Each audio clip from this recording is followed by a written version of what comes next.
Hi, everybody. Welcome to today's Women Entrepreneurship event called Growth, Is It Friend or Foe?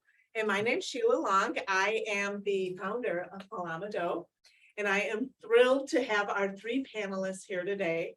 I've known them all for years and just very excited to hear their stories about growth. They all run incredible businesses and just thrilled to be able to hear the successes and the challenges of growth. But first, I'd like to have our sponsor, Jobea Bakes, say a few words. Thank you. Hi, I'm Joby. I bake custom cakes and treats, currently out of my house because I have 3 tiny humans. So that is life. And yeah, I brought cakesicles today. So sorry you can't be here. So one of our panelists, Delora Putnam Bryant, she's with us via Zoom. So she runs the art therapy, let me get the exact correct words, the Art Therapy House. And she has been, I've watched her go through when she first started getting trained in art therapy, and now she's doing amazing things with her business. So happy to hear her story. Then we have Suzie Van Cleave with Van Cleave Architecture and Design, plus design. And same thing, I remember I've just really enjoyed watching your business grow over the years. And then Courtney Skinkis with Confluence Graphics. And I also just watched as she took over the Confluence and just watched all the great things that she's been doing. So welcome to our panel. Thanks for coming. Yay! All right, well, Delora, do you want to tell us a little bit about your business? Yeah, so the Art Therapy House started in 2015 and actually in January. So this January we'll have our 8th year. It started with 3 art therapists, all with different credentials from PhDs all the way down to just, still training licenses and all, as time went on, got various different licensures and etc. Art Therapy House was formulated as a mobile service using art therapy as the main modality to process thoughts, feelings, and emotions with individuals, whether it was individuals, groups, or agencies, whatever was needed for the community. And that's pretty much was the purpose. We're housed in Brown Deer, Wisconsin. Most of the services that I provide personally are in the inner city. So I do most of the community work, inner city community work. I'm trying to think what else did I want to say. I have this whole list, but I don't think you wanted me to read that. And probably don't even care about it, which is important. But the purpose, to answer the purpose of the successes and challenges, there was a lot. So I don't know if you want me to start with that or just kind of just give a run through of what we do. Again, we're in Brown Deer, Wisconsin. The website is arttherapyhouse.org. Those kind of things, you can look it up and see what we do. Now we're down to 3 actual individuals, but 2 that are actively working, offering services, again, to children all the way to adults is kind of what we do. I think I'll just leave it there and I'll probably say more as we go. Feel free to jump in. Okay. All right. All right. Who would like to go next? Courtney? Sure. So I own Confluence Graphics. We're a design and print studio in the North Shore of Milwaukee. Confluence has been a print shop for over almost 30 years, I think. I took over the business about 2 years ago. And we're just doing a lot of printing and design work. Good stuff. Great. Congratulations. Thank you. How about you, Suzie? I have an architecture and design firm. We do interior and exterior architecture. Our business is, I'd say, about 60% residential, remodels, additions, new construction, and then the rest is smaller commercial projects. And our niche is more more smaller buildings and smaller projects. There's plenty of architects out there that do the large scale projects. We focus on the smaller ones and really enjoy that direct connection with the owners versus working with a committee or something. We enjoy the personal relationship of it. We always have a project that is a mission project where we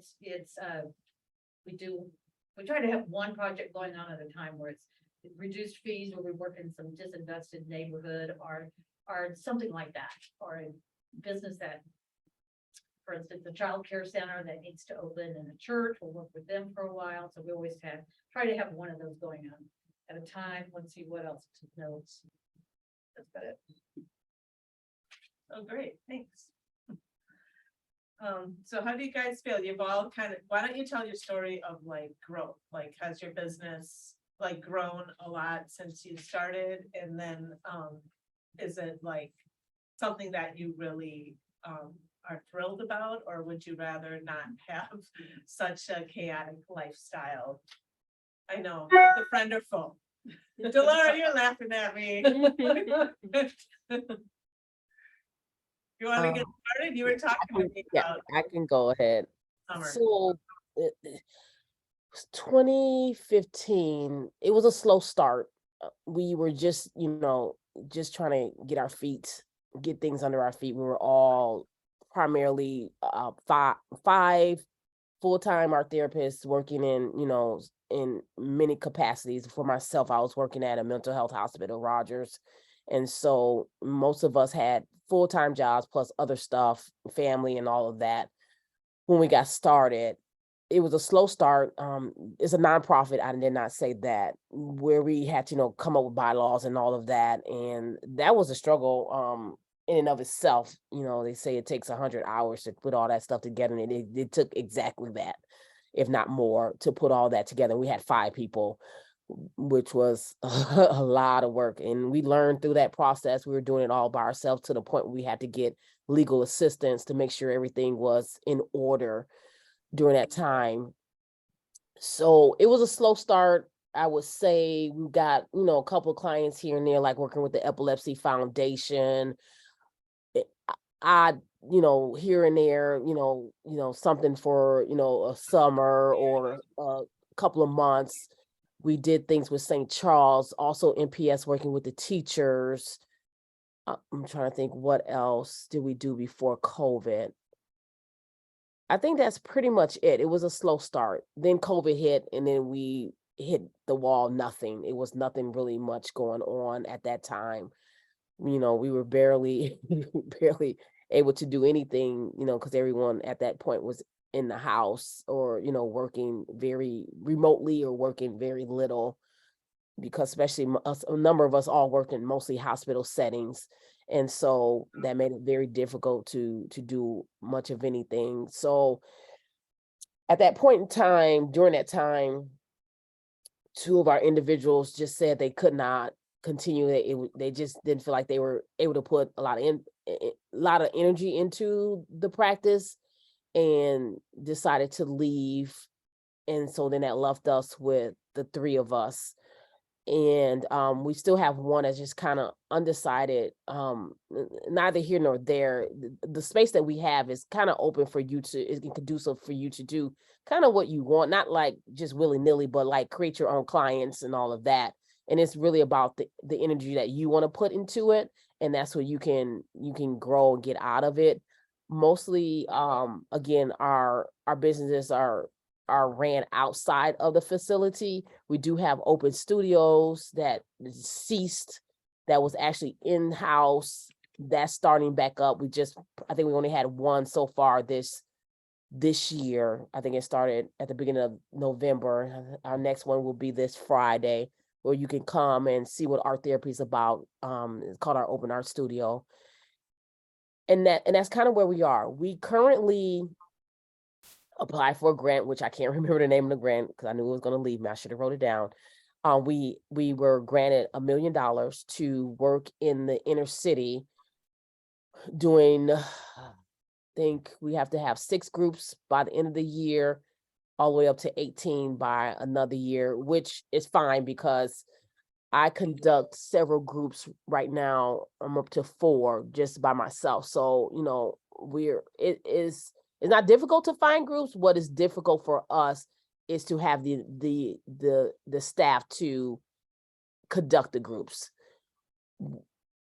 One of the things that's difficult, especially when you're working in the inner city for us, is that a lot of people or clients want to have individuals that look like themselves. So I'm the only board certified art therapist in the state of Wisconsin. And of course I'm Black, and I get a lot of, oh, we looking for a Black art therapist, or we need an art therapist that specializes in this and that. And that is very limiting. So for me personally, I have to say no a lot, because it can be overwhelming and it could be a lot. When I was working full time at the hospital, I will leave the hospital, go straight to clients, and then go home. Like, I was always on the go, and it was a lot at that time. I have to be honest, I'm grateful for COVID, like in some instances, some parts, because it caused us to slow down. It also cost me, I also lost my husband during that time too, because of COVID. But that also is a blessing in some ways, because it caused me to reevaluate what life is about, and to be able to see, like, the things that I do has to be intentional. And if it doesn't align with what my intentions and values are, I can't do that job. And I've been blessed enough to be able to do that work. But, those are the pros and cons about it. Like, took people out, it took jobs away. I quit working at a job that I actually loved, but also was able to see how it hindered me from, connecting with my family, and missing like years of my life, I feel like, doing so much work. So in terms of growth, I feel like the growth now is more meaningful, it's purposeful, and it's at a pace that I feel I'm comfortable with and can control. So there's a lot of things right now, like we get a lot of individuals that call, and we have to screen them out. But the sad part is that we don't have enough individuals to do the work. So it's there, but then who do we get? So here we are sitting on this grant that can pay our therapists, but we just can't get them. We can't get them hired, either because of pay or longevity or whatever the case may be. So, it's catch-22. Here you are with this, but then you got the lack of support that can help maintain the consistency of the work. And that's kind of where we are right now. It's like, Yep. it's funny. It's Run funny. your book, right? Right. There's so much money, but there's no one to do the work. I want to do the work. Except for you, if you can work. But I don't want to kill myself. I'm purposely part-time. I purposely try to make sure I don't do more than 20 hours right now. And I make sure I stay within those parameters, because right now that's all I can handle mentally for my own self. And that's important to me, is making sure I maintain self-care. So Thanks for sharing. Thank you. Yep, let's see, who would like to go next? Is growth a friend or a foe, or? I'll go next. It's really interesting to hear what you were saying about whether it's a friend or a foe, because it's both. It's always both. It's in one day it's a friend, the next day it's a foe. And I started out in 2006 as a sole proprietor working had 1099 help that would help me periodically for a couple of years, and then the person would leave and I'd have another person. And just recently, actually over COVID, is where everything slowed down, and I used that time to do my own research, kind of delve into some business acumen, because that's where I was lacking. Of course, when you're an architect, you don't really study business. You have no idea how to run a business. And so I did quite a bit. Actually, I started in a kind of a coaching group. I was approached by a person in Los Angeles who's getting together a small practitioners coaching group, and it's been extremely helpful. So we meet, and that was started during COVID when people were out of work, and we just met on Zoom once a month, and I've continued that. And he's been a great coach, and there's about 12 of us in the group, and we just compare ideas. But I really enjoy it because it's specific about my field. So it's hearing about how they approach growth and different, it's a wealth of information that's exchanged during that hour and a half. In fact, we had one today. So I continued that, and I'd say that's been one of the things that's really benefited me. Just recently, only after being in business since 2006, have I hired my first full-time payroll employee. And it feels great right now.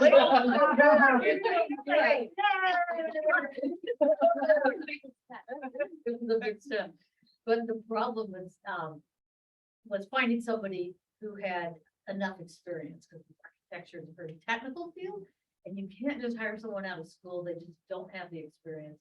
But if you hire someone that's not experienced, you got to train them, and they have to learn all that. And I'm not a person that can train well. And I'm a one-person firm, and I do have an interior designer that works for me part-time, but she's not in the office really. And so I hired somebody he's in his 50s. He has worked in several architecture firms in the specific area that I work, and he could just take things and run, and I am so happy about it. Yeah. Congratulations. Yeah, I don't know how he fell into my lap, but he did. Seems like the common theme is that we need employees, right? Mhm. Courtney, you wanna go next? I'm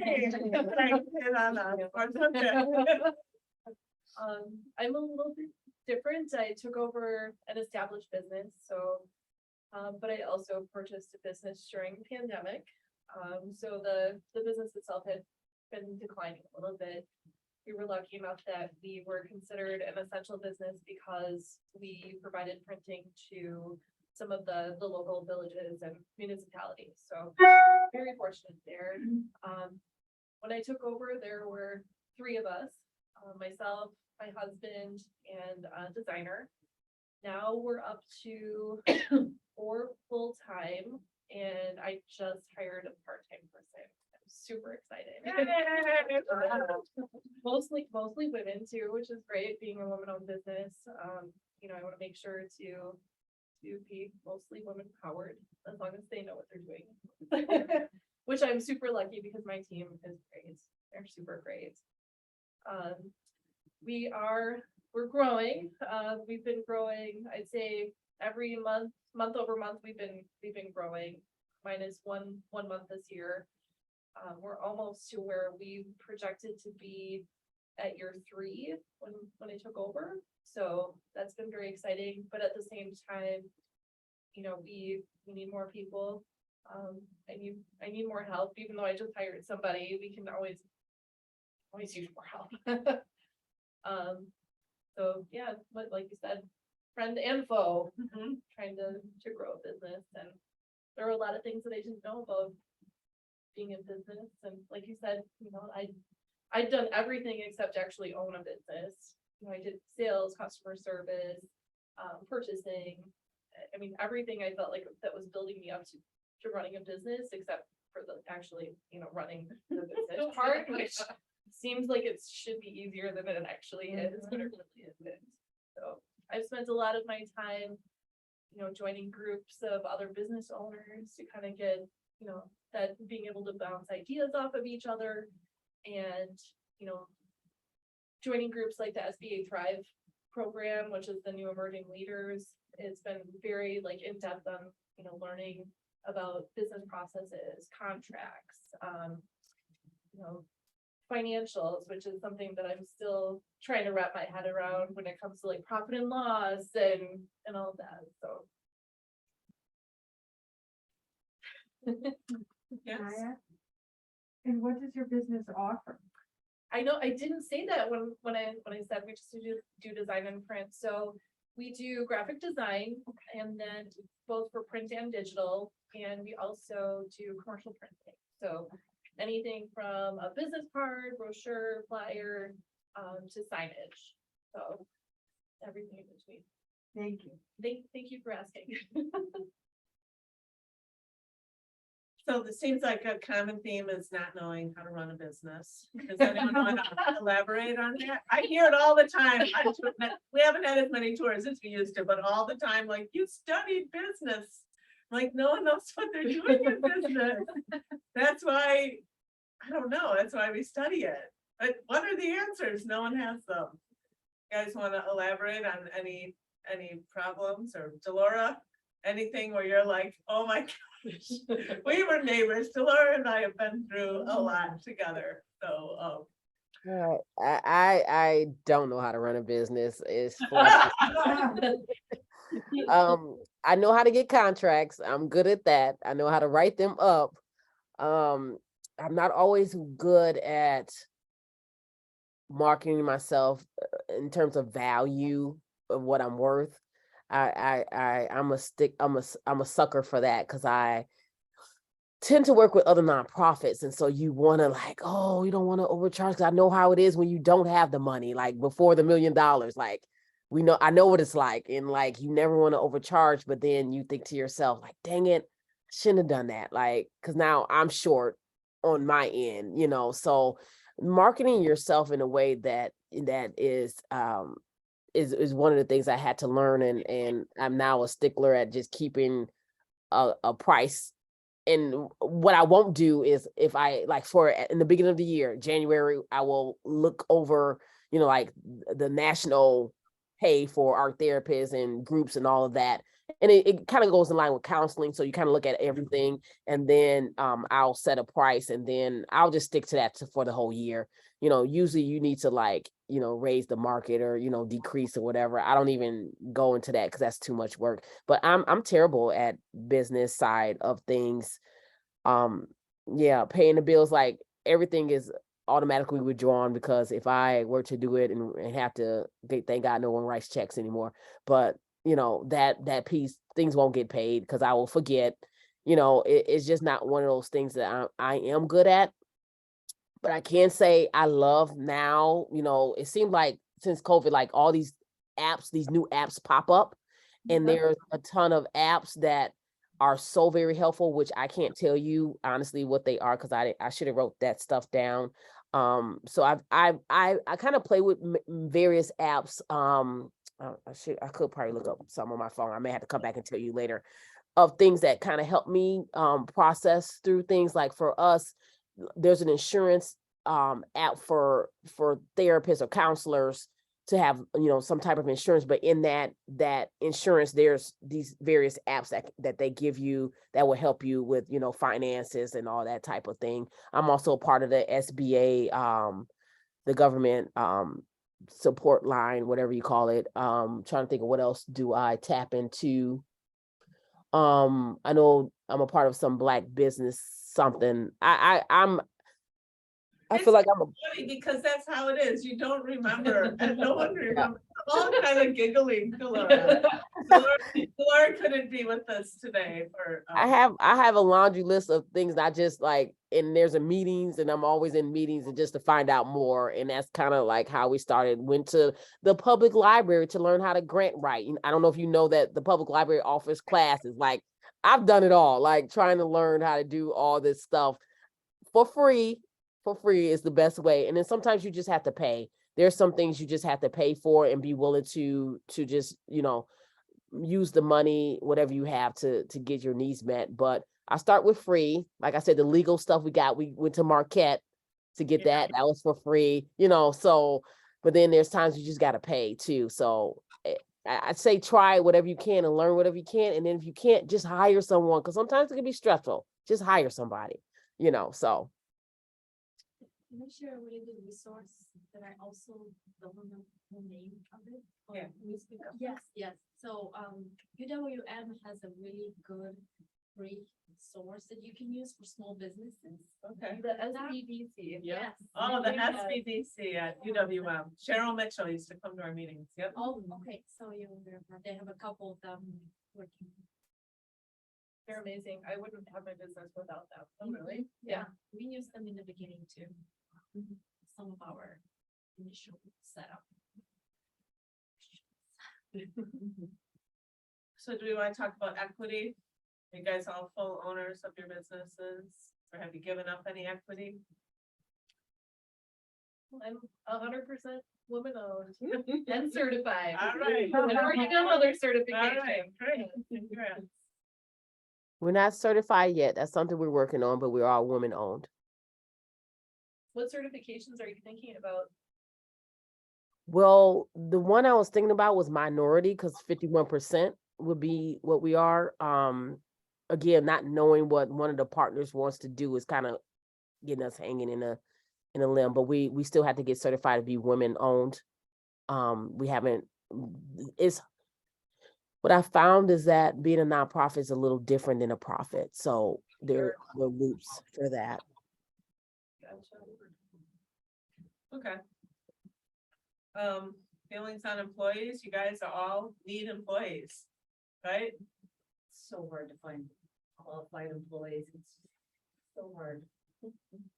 And people are, I've noticed that people approach it so differently now than they used to 5 to 10 years ago, completely different. So there's not one set way. Okay, anymore? No. That's how it's different? Yeah, you don't know where, there's no one place to go to find qualified employees.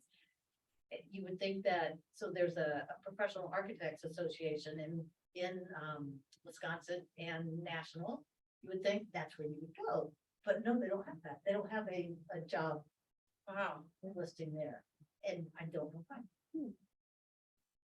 So There's it's, so many apps now and websites, right? Yeah. There's so many places that everything is just spread around. it's spread out, yeah.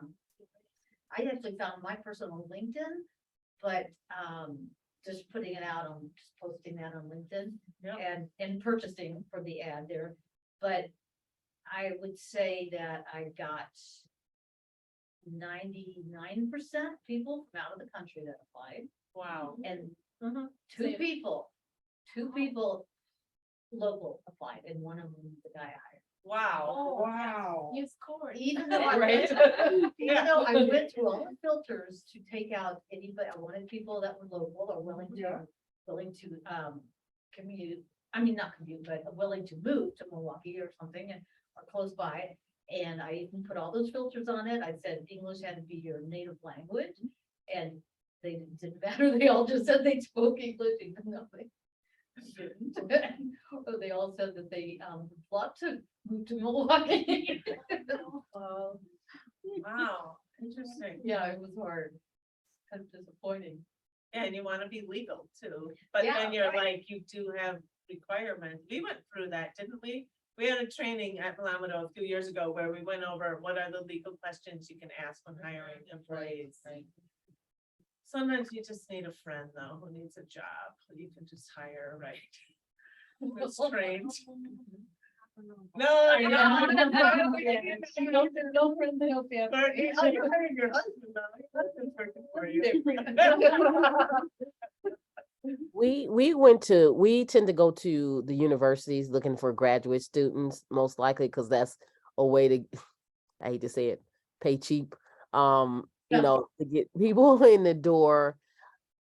Because because some of us have credentials, we can also provide supervision too. So that's another thing that we do. We just had a conference. That's another way we network that way. Also our national association, and our local association, we make sure we put ads in that way. But like the lady said, it's just hard to get consistency, or you get so many yeses, and then it's like no. So I had a hard time finding people that wanted to work in the office. Yes. Everybody wanted to work from home, and I'm like, but I make a tangible product. Like you have to be there to see how it's going to print and how they print it. So that was a struggle. I had a lot of really great candidates that were just like, oh, but I want to work from home, and I'm like, I can't. Like, it just doesn't work for us. Maybe design from home for it. Yeah, but we design product. mostly for print, so having to be able to be by the printer. So how about debt? Have you guys taken out debt? Miss $1 Million lady here? Did you guys take out debt? Or we can wait for you. Yeah, so of course we have been approved for the $1 million. We don't actually have it yet. So that's the other part is like, we're getting to that point like, oh my God, if this money does not come, what are we going to do? It's government money, you know how they are. They take their time with so many things and then they can change the rules at any point in time. In terms of debt, we had to use a lot of our own, money put to the side, dig into the savings. But I'm a believer that you don't spend if you don't have. That's kind of where we are. So we're kind of like on a pause, but we wanted to prepare ourselves for when we do get started. So we did, purchase materials and purchase things that, we needed. And those are the things that we have. But then after that, and then we had to renovate, remodel some like our deck to make it accessible, those kind of things that were like needed. But we also had gotten other like PPP money for that. So there was money that was given for us to do those kind of things. So most of the money came from somewhere else. And then of course, some from our own pockets, but there was things we had to purchase, but now we're at that point where nothing else gets spent until we get this money. So like for me, I haven't really, my other contracts I get paid from, but I'm almost a year without getting paid from the thing that falls under the contract. So it's that kind of thing. So yeah, you suffer through it and find creative ways to make money until the big money comes. It's coming, right? You guys want to talk about debt at all, or? When I started out, the whole goal was to not take out any debt, and that was kind of my mantra for a while. There was only one time where I had to pay some bills and I got like an interest-free loan and paid that off in a year.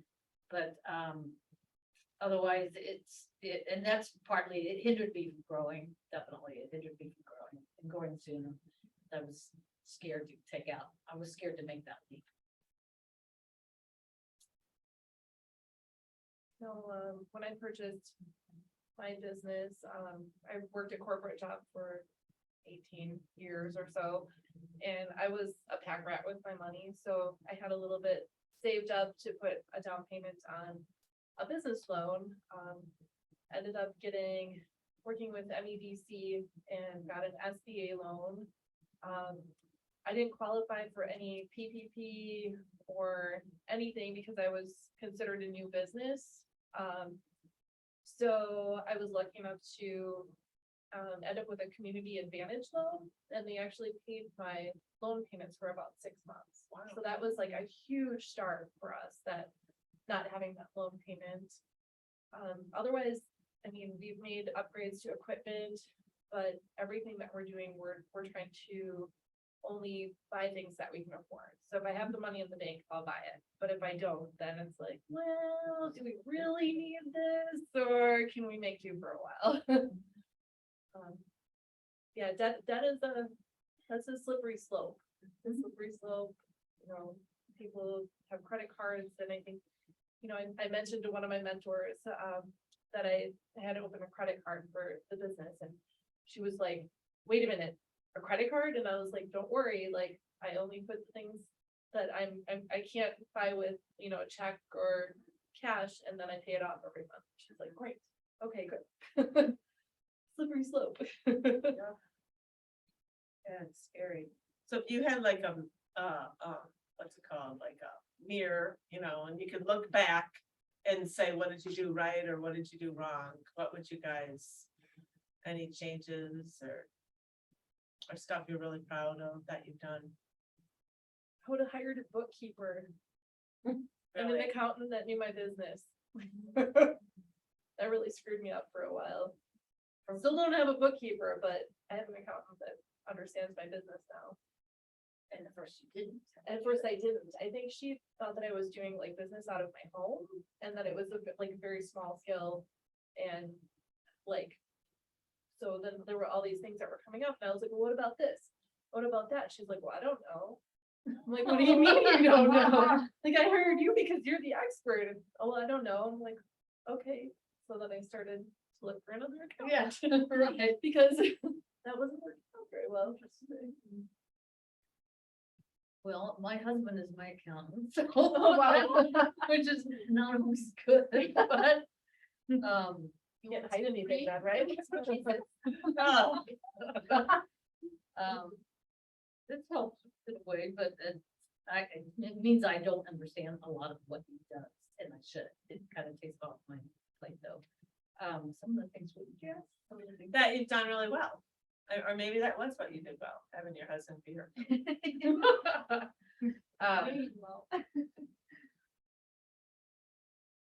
We can ask Delora, we can come back to that. yeah. Anything? Yeah, for us, looking back, I would have used our resources, like local resources, earlier.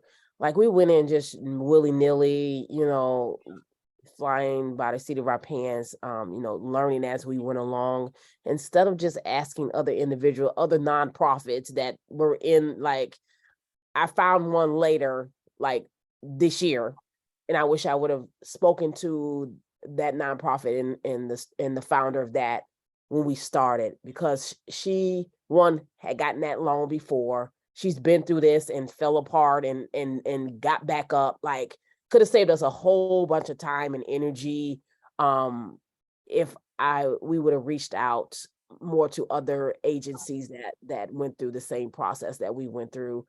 The good part is that it taught me a lot in terms of resilience and believing in myself. It got me to a space where I'm in the also process of creating 2 more businesses, another nonprofit and another for-profit.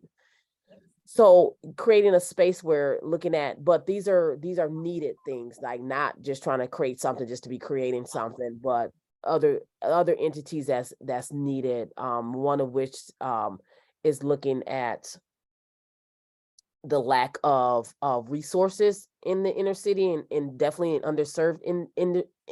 underserved neighborhoods, and creating a community-based place for non-traditional services that are not always accessible to those individuals, and also through education. So that's one of the things that we're looking at. And so yeah, looking at needs and making sure that there's needs being met in the community. So like I said, just utilizing the resources that we have. I mean, you think when we create these businesses, oh, I want to be this way and that way, and there's been other businesses like ours. We're not the first, but also finding individuals who are there to want to help you grow too is the other part, and looking for those individuals who are there to help and seeking and getting their help. It's so hard sometimes to ask for help. I don't know why we do that as women. Oh my gosh. And then sometimes you forget about people, like life happens, and then you just, because I think about you, Sheila, and I'm just like, why didn't I, like, oh my gosh. And it wasn't until when we were at the thing at UWM, and it's like, but you're so in your box and in your world that you forget, or things are just happening, just get so overwhelmed but we have all these resources around us that we need to use and we don't utilize, and yeah, and we need to ask for help. So, but that's the plus. That is a plus. Not I'm working on it still. Resiliency, and I have about 20 things I could have done better that I'm just sitting here biting my tongue, like, yep, should have done I that. know the big thing for us was like defining who we wanted our customers to be. When we first took over the business, it was like you're trying to get every single order that you could, because you're like, am I gonna make the rent? Am I gonna make payroll?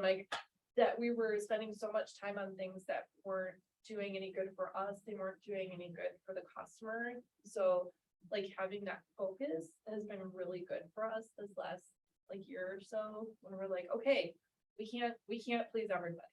We just can't. Like, we could try, but it's not gonna do anything good. But when you did that, did it make it more meaningful, your work? It did, Yeah.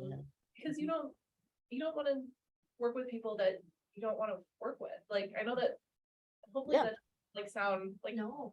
bad, but It's it's like, identifying your if you're- target customer. yeah, if you're gonna come in for Yep. 10 copies for like a fax and you're gonna treat me like dirt, like Right. this doesn't serve any of us. You're gonna come in and, talk badly to my staff, which has been happening a lot lately. You know, Wow. it's so hard to find people that want to work face to face with people. Yes, You're yes. not going to talk to my people like that. Like, I'm not gonna do it. So we've had some customers that we've just, I don't think that this is working out for us, and, it doesn't feel good to have those conversations, but it really lightens the mood after it happens. Just recommend the FedEx over. Yes, for Washington. I give out cards to other co-working spaces. I'm like, I think this is better for you. Yeah. Because, And- yeah, and you just gotta have your market, you gotta know, Right. otherwise you just waste your time and you're like kind of angry.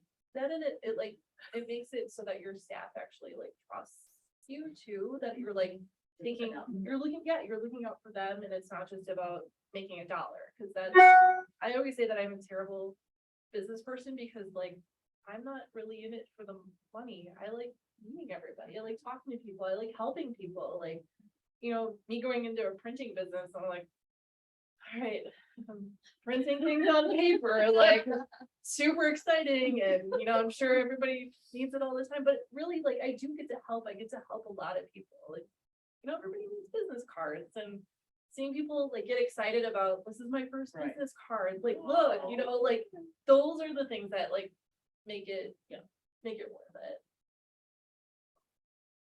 Cheesy. Not No, cheesy I at know. all. That's why you're an awesome business person. Right, I hate when people say business people are out for the money. I'm like, where did you learn that? What type of people have you been I'm exposed definitely to? not a good salesperson. You're an incredible salesperson right now. That was awesome. Like our market, like we're not the cutthroat career climbing, like career ladder woman. And I just have to tell people on the tours, like, it's just not who we are. Why aren't you like that? I'm like, we're just not. I'm sorry, but we're older. I don't know. I'm like, I don't know what it is, but you're younger and you're on a mission, and go downtown. Let me give you their cards. Well, I- And later.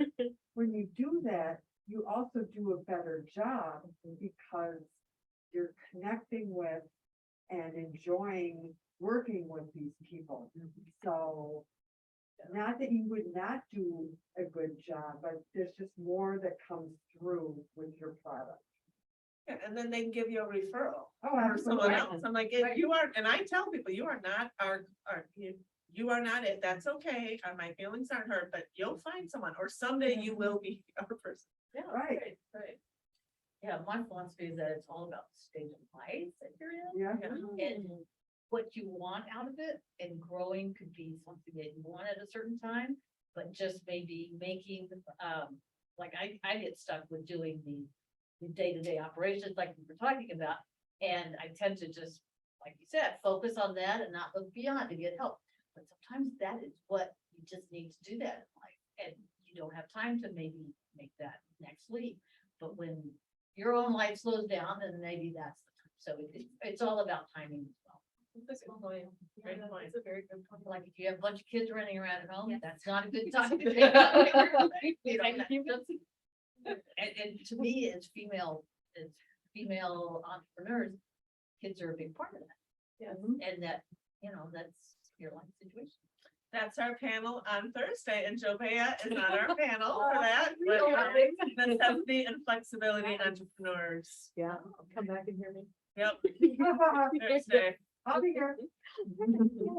All right, well, we're getting to the end of our questions. Do you guys have anything you'd like to share with the group, or any big takeaways? Big events you have going on? I think it's super beneficial that we all get together and have these conversations so that we don't forget that we're not alone. Like, Yes. I think running businesses, it's very lonely sometimes because you don't necessarily have people to share it with. Thank you. Thank you. Get you out of your hump that you're in or something. Yeah, Like sometimes- an issue that's yeah. been bothering you, or how to deal with a person, like your bad client or something. yeah, And just get a fresh idea from somebody else who doesn't even know anything about your business, but maybe gives you more, a new look to approach it with. And they're a business owner, so they get it, Mhm. like where you're coming from. Delora, do you have anything? Yeah, I was just gonna say, always be mindful that your failures are also your successes. Think about when you ride a bike, you fall down. When you ride that bike again, you're gonna remember that fall and what you did wrong or what happened that created that fall, and you try to avoid that. But sometimes that's what we need to get us propelling. Like, I think about my shortcomings and sometimes not speaking up or whatever it was. And then, I find myself where I have to speak up for myself or protect my sanity, my self-care, always remembering that, I have a voice and I deserve to be heard, and that when I need help, I need to ask for it. I need to have a voice, and whether it's helping someone else or protecting myself, I need to utilize it. I want to thank everyone for coming. Yes, sorry, go ahead. No, it's very nice. Isn't it beautiful? Yeah, you guys are all so great. Thank you so much for being on the panel. It's so many great learnings. And that's it. Hope everyone has a great week, and thanks for being here. Hi, Delora. Bye. Nice meeting you.